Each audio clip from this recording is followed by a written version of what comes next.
Tahukah kamu Gunung Dempo? Gunung Dempo kerap dijuluki sebagai metropolitannya Sumatera.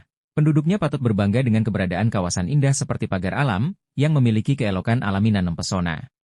Salah satu keunggulan kota pagar alam adalah keberadaan Gunung Dempo. Destinasi ini kerap jadi incaran para wisatawan yang punya hobi menjelajah alam bebas. Dempo adalah gunung tertinggi di Sumatera Selatan dengan ketinggian 3.195 mdpl.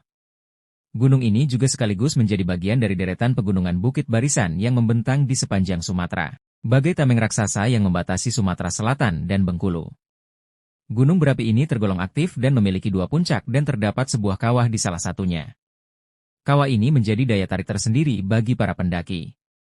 Pasalnya permukaan kawah mampu menghasilkan beragam corak, mulai dari hijau, biru muda, hingga abu-abu. Meski demikian, warna terakhir yang paling sering muncul